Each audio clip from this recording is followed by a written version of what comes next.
All right. Well, we're back for another week of Breaking Down Security. I, of course, am Brian Brake. Mr. Betcher is with me this week. Hello. And Ms. Berlin is using the convenient excuse of I'm in Germany. So she's doing her mental health and wellness village at a conference in Germany. I forget what it is. Again, I apologize to all the German people who are attending that. Like last week, unfortunately, she was ill, but she got over that, thankfully. We had InfoSec Sherpa on. This week, to, take up the slack for the lack of Ms. Berlin, we are inviting a DerbyCon speaker. I'm going to read her bio from the DerbyCon pamphlet. It says she's a DevOps security or DevSecOps engineer who spends her days hacking and hardening cloud-native infrastructure. In her spare time, she likes to go on cross-country road trips, capture flags, and eat a lot of pie. Yes! She also tweets at Ian Coldwater. So, I just, there's no surprise there. It's Ian Coldwater. Welcome to the show. Thank you so much. I'm happy to be here. Right on. I wanted to see your talk at DerbyCon, but I was too busy running between Mr. Betcher's vendor table and the mental wellness village. So other than your bio, maybe you could tell us a little bit more about yourself, other than eating pie. I'm partial to apple pie myself with crumbly top. It's got to have a crumbly top. Apple pie is delicious. I had a chocolate maple pecan pie today that was pretty good. My bio is slightly outdated because as of last week, I have a red team job at a company in St. Paul, Minnesota. So I am, my experience in DevSecOps definitely informs the work that I'm doing. So I'm doing stuff a little different. I live in Minneapolis, where it is currently cold and snowy. And before I did this, I did DevSecOps, and before that, I did DevOps, and that's the background that I come from. So, development, making things work more efficiently, operation stuff, and I've been hacking since I was a kid. So that was the thing that I was always interested in, and I feel like coming from that background has informed my work in a million different ways. Awesome. So we have a link in the show notes to Iron Geek's website where the video is. I actually used YouTube Download to be able to download it, and I watched it on my Tesla on the way home one night. So that was kind of interesting, sitting in traffic, watching you talk about Kubernetes. Mr. Betcher, what's your first question? Because I'm going to put you on the spot because you said you don't know a lot about Kubernetes. I don't. So with that in mind, what is it and why do I need to be concerned about it as a security, a blue teamer? Okay. So Kubernetes is a container orchestration framework. And being able to explain Kubernetes to people can often involve a couple of layers of abstraction, right? Because you probably want to know what a container is and why you might want to use one of them in order to be like, why would I want to orchestrate more than one of them, perhaps many of them? So backing up a tiny bit, a container is not a virtual machine. A container is a single process on a shared host that contains an application and all of its dependencies in sort of a neat little package. And containers are very lightweight, they're very useful, they have a lot less resource overhead than VMs might. But the thing about containers is that they're designed to be stateless, to be ephemeral. You can pull them up and destroy them very quickly.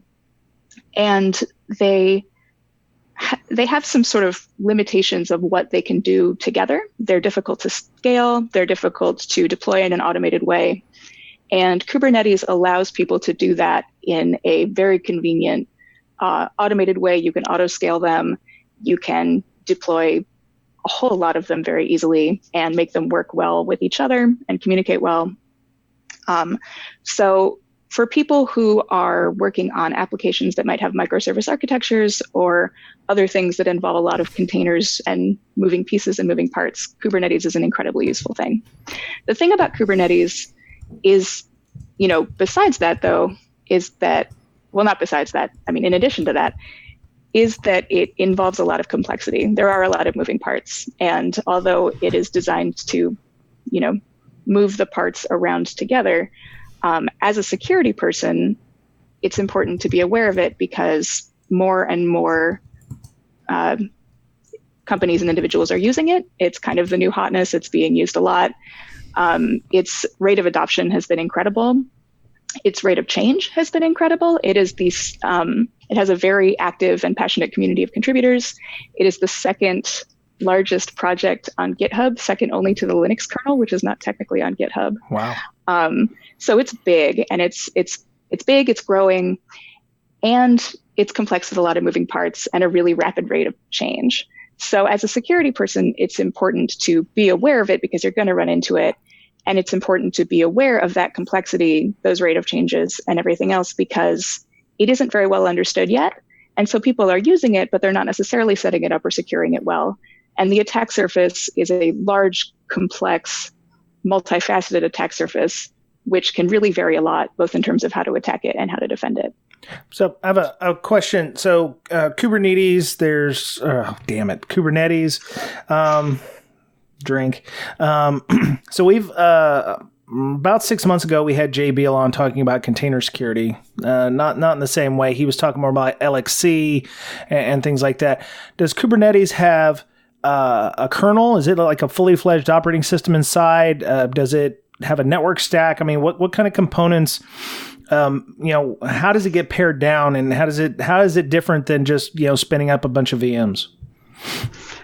So Kubernetes isn't an operating system. It is, I feel like this is a fairly well-worn and cliched metaphor at this point, so I apologize in advance. If you think of containers as being individual containers, a Kubernetes might be more like a container ship. You have a lot of them, you can put them together, you can move them around. Okay. The word Kubernetes itself comes from an ancient Greek word that means ship's captain. Okay. It's where we get the word cybernetics from. Right.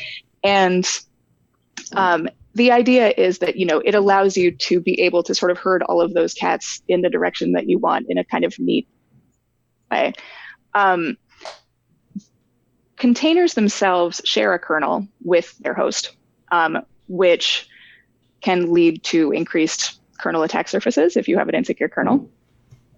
And it's not an OS so much as it's a framework to be able to move all of those around together. If you are deploying 1,000 VMs, each one of those VMs is going to have a different OS and different resources that you, A, have to have the resources for, and B, have to separately contend with. Right. You have a lot of those containers, you can just run them as separate processes on your larger host. Does that make any sense? Yeah. Kubernetes itself, it's API-based. It's defined by YAML. Kubernetes does not natively do its own networking. If we're talking about networking, the networking is designed to be an overlay, and it's designed to be flat. So people have different solutions that they use for that. Okay. In and of itself, the way that the structure works is there's a master node, which contains the controllers and some other parts that schedule and control the worker nodes, of which that would contain your containers and your pods and expose the services. Okay. That might talk to each other. Yeah, my next question was, if it doesn't have a full-fledged OS in it, there must be something controlling it. So the master node is like what? Is it a Kubernetes? Is it a cube as well, or is it? Where does it run at with regards, and how does it run if it's not a full OS by itself? The closest analogy that I've come up with to be able to explain the master node is that it's the closest thing probably is the domain controller. Okay. In a context like that. The master node contains etcd, which is a key value database that historically has lived in plain text, although the newer versions don't anymore, with all of the things happening in the cluster. Kubernetes is cluster based. Mm-hmm. So your master node and your worker nodes will share a cluster with one another. Right. And so etcd is kind of the, contains all of the information. You have the API server, which communicates with both the worker nodes and the larger internet. You have a kind of controller scheduler that controls the way that things are being replicated and deployed. And oh my goodness. So for those of you who are following along, I'm actually looking at the Wikipedia article on Kubernetes, and there's an architecture diagram on there. I don't know how accurate that is. There is also one in the slide deck that I think is going to be in the notes for this show. So the master node contains the API server, the controller manager, the schedule, and etcd. The master node talks to each worker node, creates them, destroys them. The worker nodes contain your pods, which are sort of groupings of individual containers. The kubelet, which is kind of the thing that makes everything in all of the worker nodes work. The kubelet is sort of where a lot of the infamous exploits come from as a backdoor, and the worker nodes communicate with the larger internet. Okay. There's something in the Wikipedia one called cAdvisor. I know that may not be in the slide that you're showing it. What is a cAdvisor? cAdvisor is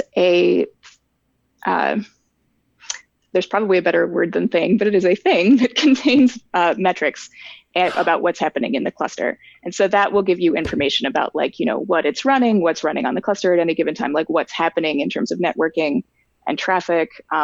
cAdvisor also is part of some sort of infamous parts of the attack surface, at least in the classical sense, although I think that they're fixing some of that stuff now with newer versions. Really? Okay.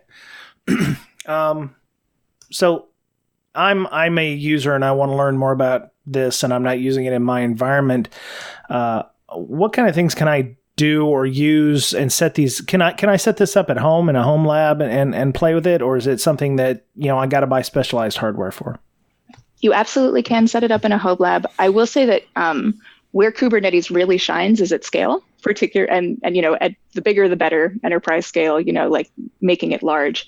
And so you can play with it at home. There is a product called Minikube that's free. You can brew install it if you have a Mac. I imagine it exists on other platforms too. And you can set up a Kubernetes environment using Minikube. The Kubernetes documentation is great, and it does walk you through various tutorials and stuff about how to set that up. There's also a really good book called Kubernetes Up and Running. Kelsey Hightower has a Kubernetes Up and Running GitHub that he continually maintains and updates with every newer version too.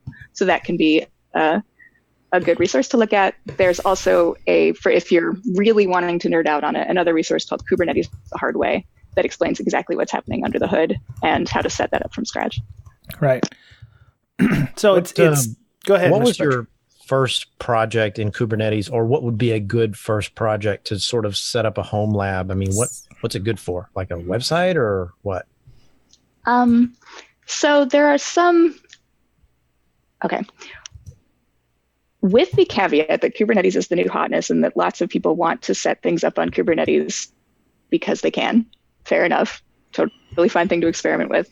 There are some things that you could set up on Kubernetes, but that might make less sense. If you have a single static website and you're trying to put it on Kubernetes, you could if you wanted to, but it might be engineering overkill. If you have an application that involves a microservice architecture, if you have a lot of little pieces, you could containerize every part of that architecture and then put that in a Kubernetes cluster. That might be a fun thing to experiment with if you're doing stuff at home. And there are tutorial projects out there of you have a monolithic application. How can you break it down into microservices? How can you set these microservices up into Kubernetes? And those resources are out there and can be fun to play with. The first things that I did with Kubernetes were at work at my former job, where I was doing DevOps and we were containerizing our architecture. So the first experiments that I did were in a work context, but I think, there's a lot of good resources for home users who want to learn more. So any application can be have Kubernetes. Is it only web-based applications that can be containerized, kuberized, or whatever? You can containerize anything. There's containerized Kali Linux, there's containerized tools, there's containerized backend architecture. It doesn't have to be only web stuff at all. That's just an example I was going with because he was asking about it. Wait! You said you can put Kubernetes, Kali Linux and Kubernetes. How is that possible? There is a containerized Kali. Our intern at work did it as a POC, and I know that it can be done because I saw her do it. So does Kubernetes have storage connected to it? Can you connect storage to it? You can connect storage to it. You can connect stateful sets to it. There are people out there, Alice Goldfuss, who's amazing, and if you don't follow her on Twitter, I recommend it. did a really great talk at Velocity about why statefulness in Kubernetes was a bad idea, but you can. You can create data storage. You can do all kinds of stuff with it. Okay. Is she at Alice Goldfuss, Mechanical Turkey? I believe that she is, yeah. Okay, cool. I'll add her. What's the attack surface like? I mean, what things have had vulnerabilities, like these pods, right? Do they are they ripe for attack? Okay. So if you can picture a traditional web application as being sort of a straight line, right? You've got your browser on the left that goes into the client, which goes into the server, which goes into the database, and they sort of move back and forth along this flat plane. And again, Kubernetes is not all web stuff, but this is, just an example that I give because I think visually. Generally speaking, Kubernetes architectures and the Kubernetes attack surface are more like a constellation. They're more 3D. There's a lot of different moving parts. There's a lot of different sort of things moving around. So the Kubernetes attack surface is really, it's wide and it's varied. Because there's, like I said, there's a lot of moving parts and a lot of things happening there. The threat model with Kubernetes in general is you could have an external attacker who's coming into a cluster from outside. You could have compromised containers in a cluster, which could potentially compromise the rest of the cluster. Or you could have a compromised user or compromised credentials to be able to get into the cluster. And the attack surface, like your threat model from there is going to differ a little bit depending on what you're concerned about. But in general, the attack surface there's a networking aspect. So it's like attacking a network. There's, insecure containers containing malware, some vulnerability, insecure code. There are, if you have exposed cloud metadata or something like that, or other kinds of exposed credentials, that is part of the attack surface, both for the cluster itself and potentially for outside of it. If you have a shared insecure kernel, that kernel can be part of the attack surface. Within Kubernetes itself, pods are just groupings of containers within a cluster. The kublet is something that has pretty famously been used as a backdoor before. etcd, if it is exposed, contains everything that you may want. The API server is something that is a good goal for attackers because it communicates with both the master node and the worker nodes. Really, a lot of the different moving parts can be used for some nefarious purpose or another. Yeah. So it's essentially wide open. Are there any examples? Like I want to Google this right now, but I don't want to be a distraction. What are some of the attacks that have happened? Do you know of any recently? Tesla is always the first one that you're going to hear about. It's just sort of the cautionary tale for every Kubernetes security talk ever, and probably will be forevermore. They got attacked via, I believe, a certain exposed port, and they got their infrastructure. Somebody got in there, put crypto miners on it. Weight Watchers had a passwordless server that was exposed to the wider internet that somebody found on Shodan, walked right into, and got all of their stuff. Shopify had a really interesting attack on their infrastructure that I think got a $25,000 bug bounty attached to it. There are a lot of ones like that. I think those are sort of some of the more infamous ones. So there's a really interesting CVE that happened a few months ago that involved subpath host mounts, which was a full host escape from a cluster into being able to completely compromise the host, and that got patched. But that was pretty cool.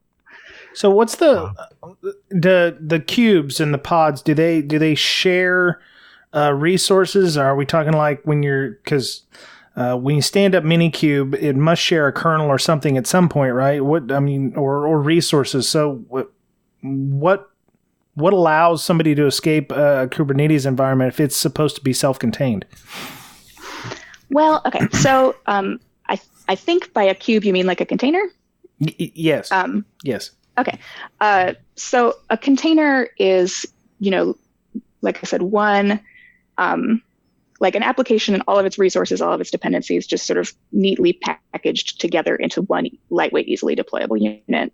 A pod in a Kubernetes context is, it could be one container, it could be several, but it's a logical grouping of containers that work together and can communicate with one another. And they have to be on the same host machine, right? They do. And, the cluster, all of the containers within the cluster, the pods within the cluster, everything else is going to share a kernel and share resources with a host. If you can think of like a VM is kind of like a house, right? It's got its operating system, it's got all of its resources, everything else, and it's going to have all of that. A house has all of its wiring, all of its plumbing, and everything like that within the house. That's just self-contained. It's one unit. Containers are more like apartments.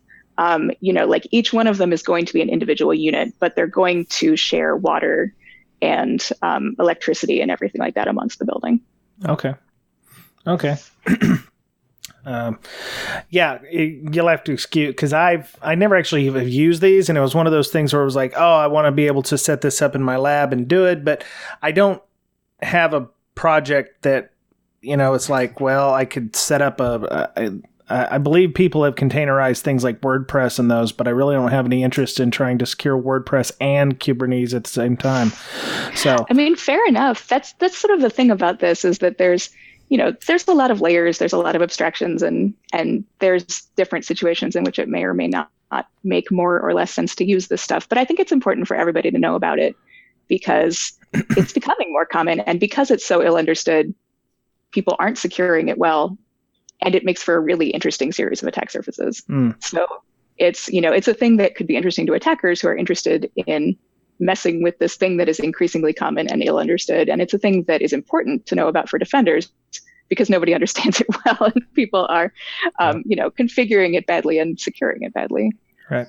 Yeah, it seems very complicated. Now, can you name some applications or whatever that may not be containerized now or built into a Kubernetes environment that are ripe for that, or that should be at least strongly thought about moving to this architecture? Sure. I would say if you have some setup where you are deploying VMs because you want to have your, because you want to have all of your stuff in one spot, and you're deploying multiple VMs and trying to scale them, it might make sense for you to containerize an architecture like that, because it's going to be a lot more lightweight than trying to do all of those overhead resources that many VMs might require. Containers are extremely useful for what they're good for, because it does allow you to package all of that up and really have it be much more lightweight and much easier to, maneuver than all of the heft of a VM, which can be a useful thing, but is big, Okay, so in one of your slides at DerbyCon, you talked about various ports that are exposed in many cases, and you had a nice showdown, document to scare the hell out of people who don't set up their Kubernetes right. Why are there so many ports open for these things? Is it because you have to be able to interact with the API or endpoints or what have you? And what are some of the visible ports that maybe you can hide or are available to access on the Kubernetes system? Sure. I will say off the top that slide does not actually contain all of the ports that one might find on Shodan that are related to things related to Kubernetes architecture, because a lot of them are kind of network plugins or third-party services that you might want to use, such as Helmtiller or Weave or Calico or things like that people might use for different reasons. So that list is incomplete. A lot of them are open to the wider internet because, especially historically, Kubernetes was very wide open. The last several versions have really improved a lot in terms of securing and locking up the architecture, but there are older versions of Kubernetes that you can still find running in the wild. And so historically, this stuff, maybe it was just there by default and people didn't turn it off because they didn't know how to or didn't think about it. Because Kubernetes is so complex, a lot of the emphasis has been on Kubernetes up and running, like getting it working, figuring out how to make it work, but not necessarily on securing it, which is sort of a harder thing to do. So historically, things just have been just out there. Historically, they put security on after the fact. Right, which is often the case with a lot of things, unfortunately. Right. Okay. So some of the externally visible ports that you might find on, for example, Shodan related to Kubernetes, 102.50 is the most infamous one. It's the kublet. There is a GitHub out there called Kublet exploit that will be linked in the show notes. This historically has been a huge backdoor into the cluster because historically the kublet had write access to everything. It was basically the admin, for the cluster, and it was exposed to the internet. It was unauthenticated by default, and you could just go get that and then have access to the cluster to do whatever you want with. There's also 102.55, which is also a kubelet port, but is read-only rather than write. Historically, there was one called the Insecure API Server, which just got deprecated in the last version or two of Kubernetes, but was exactly what it sounds like. It was access to the API server. There was no authentication involved. Again, that was basically root access into the cluster. cAdvisor, which is 4194, is something that an attacker could use to enumerate different things happening in the cluster because it's kind of a metrics thing. And 2379 is etcd. etcd isn't plain text by default anymore, but you still can find older versions on Shodan that are not all etcd that you can find on Shodan is Kubernetes specific, but certainly there is, if it's a kubelet, it's related to Kubernetes. So etcd, you said, is basically the keys to the kingdom. It's just a key value pair that does configuration for configuration purposes. What is that?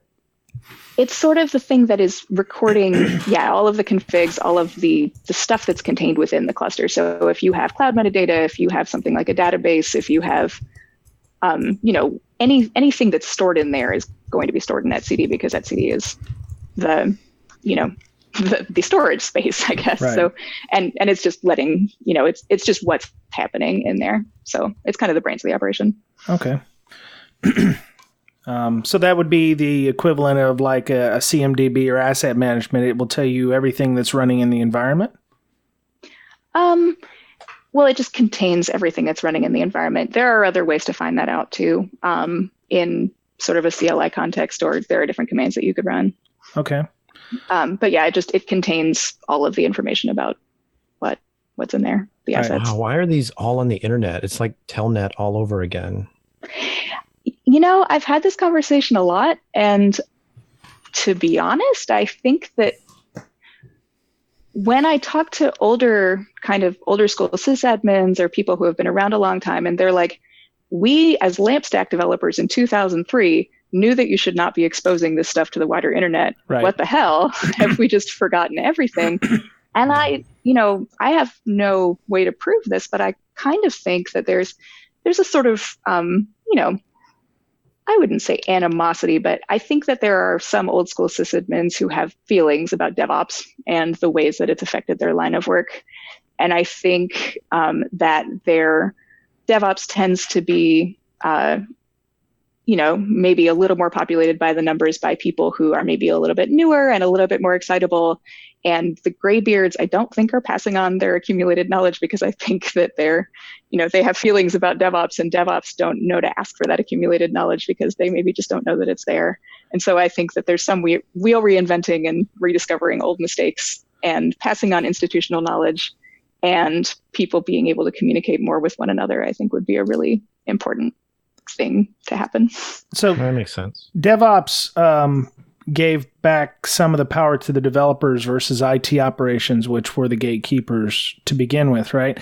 I'm hearing a lot of automation and APIs, so that that takes a lot of power away from IT people. And we've had a couple of discussions on the show in the past with things like software-defined networking, where you can basically set up all your network ports and your east-west and north-south interfaces with just a simple API call, which the IT people are probably bristling at, because it's like, well, do the developers actually know what they need to set up? And that's why you end up with ports like 10250 and 4194, which are open and exposed, because maybe the developers didn't know any better and they just wanted this nice, cool thing out there. Hey, look what we did, kind of thing. Or maybe it's just open by default and they never knew that it was there and should be a thing that's secured. I mean, to this day, a lot of things are open by default. And if you don't know to secure it and you don't know that it's there at all, maybe you just won't, That's great. Yeah. So you had a slide called threat model, and you had some points on there. Is this a typical threat model that you go through? What are you protecting? Who are you protecting it from? What are your adversaries' capabilities? What are your capabilities? Is that just the basic thing that you go through when you were doing, DevSecOps and DevOps before? Yeah, I think, that's a relatively simple model for threat modeling. Like, I've certainly seen more elaborate ones, but I think a lot of it does come down to that. Do you know the assets that are in your network? Like, what exactly are you protecting? What do you have in there? And what are the most important parts of that network that you're concerned about? Mm-hmm. Who are you concerned about? Are you concerned about random script kiddies? Are you concerned about nation state actors? You might have different ways of figuring out how to secure infrastructure, or different strategies depending on what you're concerned about, who you're concerned about. And I think threat modeling is really important, because if you can't strategically threat model, like what are you doing? You're just throwing darts at the wall and hoping for the best, Right.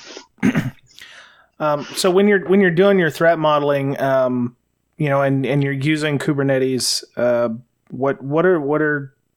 how would you go about, in a threat modeling session?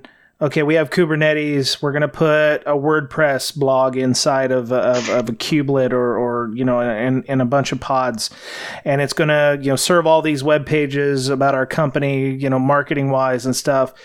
What are some of the things that you would discuss with a person who's wanting to set all this up because it's quote unquote cool to put your WordPress inside of a cluster and run? What are some of the things you should discuss with them about? Well, if somebody is wanting to set up a Kubernetes architecture, I think one of the first things that could be asked is, are you sure? Are you sure you need that? Are you sure you want to do that? Because you could do it. In some cases, it may or might not make more sense to keep it out of that particular variety of architecture. Are you doing it in a public cloud? Are you trying to roll your own? Public cloud infrastructures, Google Cloud Platform in particular, has really good Kubernetes security by default. So if you're trying to roll your own, there might be more questions about different parts of what they're trying to do there. And in terms of threat modeling, literally what do you have in there, and what does that have access to? Does it have access to, if you're in a public cloud, where you're keeping your cloud metadata? Because public cloud accounts are often very interesting for attackers, particularly who are wanting to use compute resources for things like coin miners. How are you exposing it? Are you exposing it to the wider internet? What are you exposing within the cluster as well as outside of it? But yeah, in terms of threat modeling, the first question is are you sure? What do you have in there? What do you want to protect? What are you concerned about? And are you more concerned about external attackers who are just randomly showing up there? Are you more concerned about targeted attackers? What are you trying to do in there? So the first question you asked was why you should put it in Kubernetes. Are there any reasons why you shouldn't put something in a Kubernetes or Kubernetes? Yeah. There are just some things that it's going to be really overkill for. You certainly could. You can do whatever you want, but because it's so complex and there are so many moving parts, it can be overkill. If you have a tiny project that you don't need to scale for anything and you want to do it for the hell of it, I don't want to discourage anybody, go to town, but, it might be more than you need. And if you have some sensitive asset that you're trying to secure that doesn't need to be in a Kubernetes environment, you might have an easier time if you are not putting it in an environment that's going to take a lot of complexity and a lot of thought to try to secure all of the different moving parts. Wow. If it makes sense for you to put it in a Kubernetes environment, then like that's great. And let's work on it. We can do it well. Okay. All right.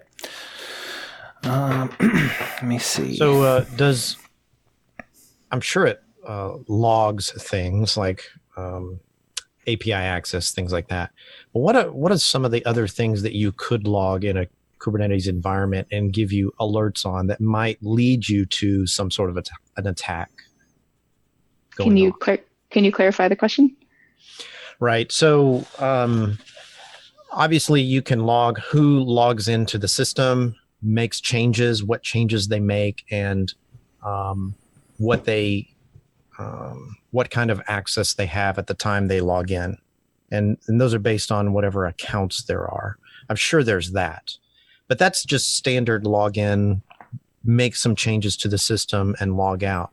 But are there other logs contained within Kubernetes like, I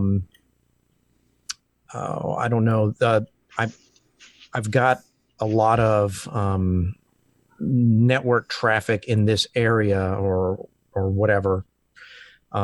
Anything like that as far as the attack surface in mind that might be logged centrally that you could look at and say, wait a minute, we might need to check this out because that's out of the ordinary.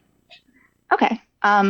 Yeah, there's lots of different solutions for that. One thing about Kubernetes as an ecosystem is that it really is kind of an ecosystem. There's lots of different, besides like network plugins and different things you could use, there's third-party vendors that do various kinds of security monitoring and alerting. Aqua is one of them. Capsulate is another. And some of them will do things like real-time monitoring and alerting. And in the case of Capsulate, we'll actually just stop the thing from happening on the spot. So there's different products you could use. A lot of them that I can think of off the top are third parties. There's also built-in logging that you could use. And depending on your threat model and what you're concerned about, you can configure it to say different things. The really important thing about Kubernetes logging, though, is that you want to make sure to do that logging and monitoring, but you want to make sure to either be having it happen outside of the cluster or to be doubled outside of the cluster. Because if a hacker or whatever kind of attacker is in the cluster and they're in the same, and the logs are contained in the same cluster that hacker just compromised, she can just go in there and tamper with the logs. And if it isn't being doubled anywhere, you're not going to know that she was there. Mm-hmm. So typically, how big are cubes or pods when you're doing the clustering? Because it seems like if you're going to do things like generate logs, you're going to have to store them somewhere. So each one of the clusters is going to have like storage or something to be able to push to. Am I wrong in thinking that? The size of a cluster can vary a lot, especially because of the ways that Kubernetes does load balancing and scaling. And so, there's a cluster, maybe it has 10 pods during a time of no traffic, and maybe it gets hit super hard and it scales to 7,000 of them. It can scale as much as it needs to, or as natively, which is also why it's important to put resource quotas on that, or you end up DDoSing yourself if you don't, because it'll take as many resources as it can get. So those numbers are going to vary somewhat. In terms of how much data is coming out of there, I think that depends on how you configure your logs. I know that some people will use things like Splunk or the Elk Stack or whatever and just have those metrics go into some store that they're using and then be able to do their work on it from there. Okay. So you said they're ephemeral. I worked at my previous job. We were dabbling in the Kubernetes and that it's kind of a nightmare for vulnerability management purposes, at least and auditing, because it's auditors and those, they want to make sure that box that you scanned, if you're actually scanning your cubes in a traditional sense and treating them as machines, quote unquote, that machine needs to be patched. Well, being ephemeral or being something that may not exist in 5 minutes, it's hard for people who do vulnerability management to go, oh yeah, we patched that box, because we don't patch that box. We just blow it away and put a new one in its place.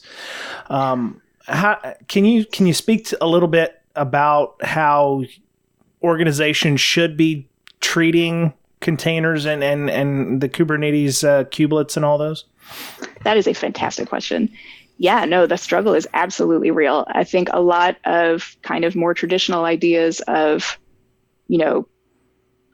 security patching, security tools, like how we deal with these architectures, how we deal with these problems, really doesn't necessarily apply very well or translate very well into a container context. Like, yeah, you did that 5 minutes ago, now it's gone.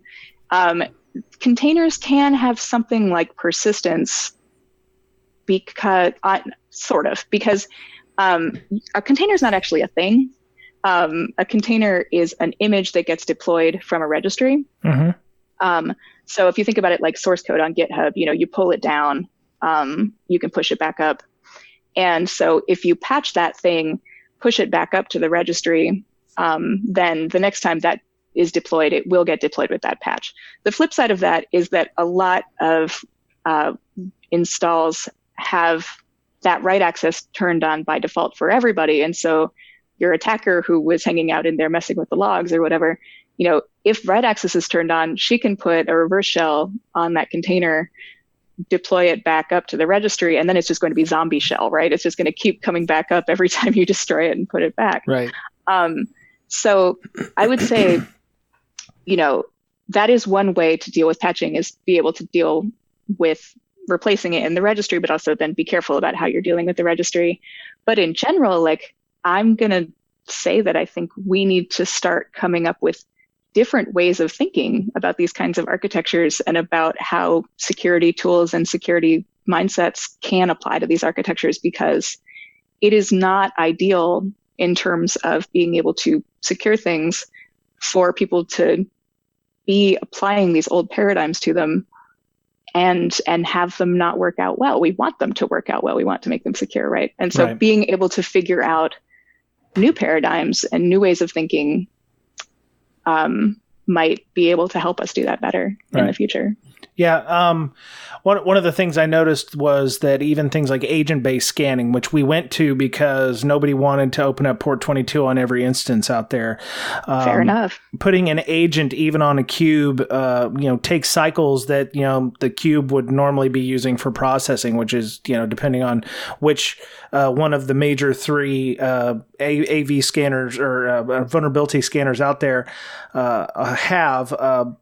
Can be quite a bit of a performance hit if they're running against that. And some of them don't even understand what a cube is in this case, or a container. They're like, well, we don't see a kernel. Where the hell is your kernel? Or, you end up running through a lot of false positives or false negatives in many cases, which can cause a lot of problems until you've learned how to fine tune them.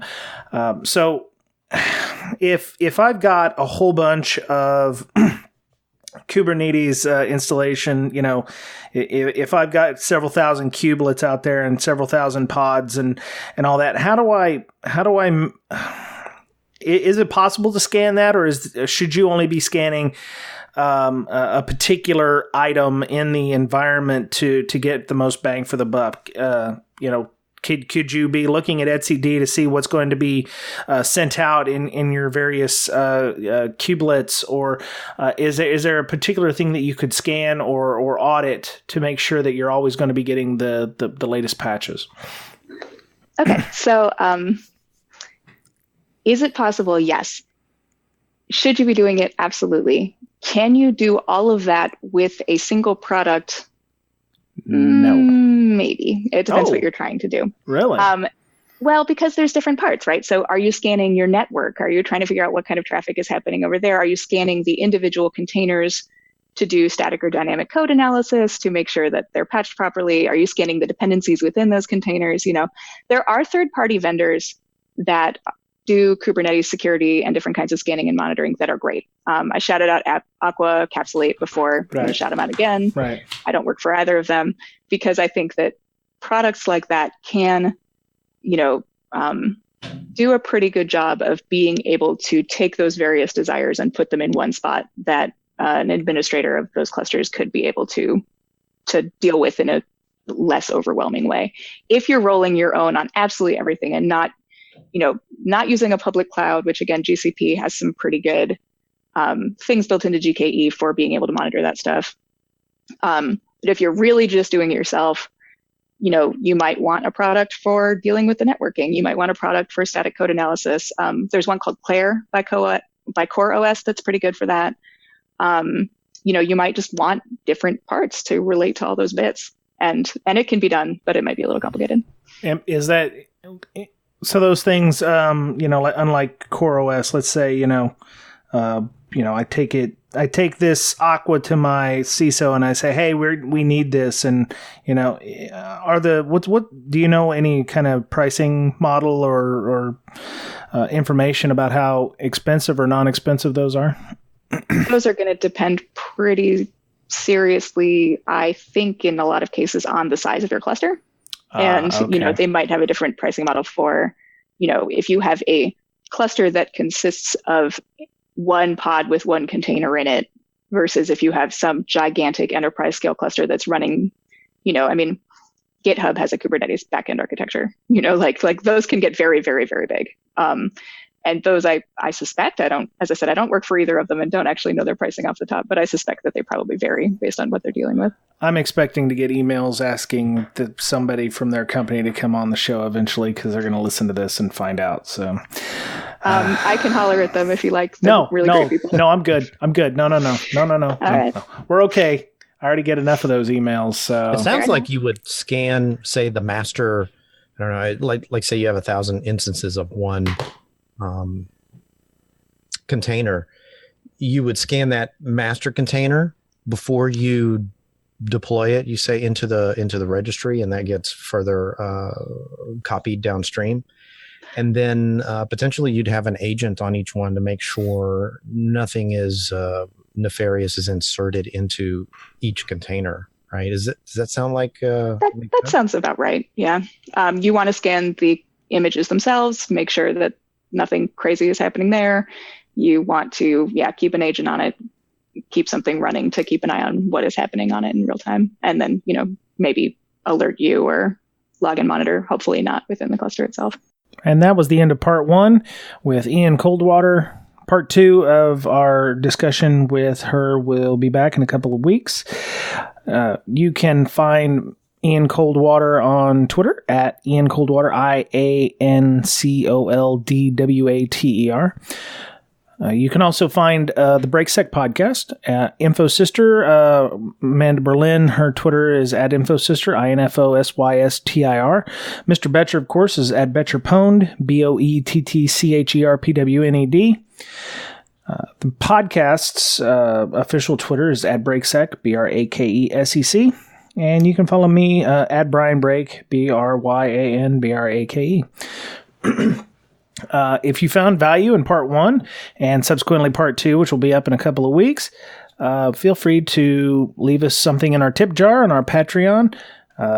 We are listener supported and sponsor free currently. The Patreon pays for Zoom, website hosting, time to produce the show, that kind of thing. So if you're, even a dollar is, very much helpful in making all this happen. So please feel free to leave us something in the tip jar if you can. You can find Brakesec podcast on iTunes or Apple Podcasts. Please feel free to leave feedback if you get a positive experience out of this. We're on Google Play, iHeartRadio, TuneIn Radio app is also available. We're also on Spotify. So if you're looking and you use Spotify, we're also there. We also have a TeePub store. So if you want to get a t-shirt and show off your support of the podcast, you can follow the link in the show notes or go to brakesec.com/store and you can order a t-shirt from there. So we'll be back next week. It'll probably be a different podcast. We'll wait a couple of weeks for part 2 to kind of let people think about what was talked about this week. And that's it for this week on Breaking Down Security. Have a great week. Take care of yourself, because you're the only you have. And we'll talk to you again soon.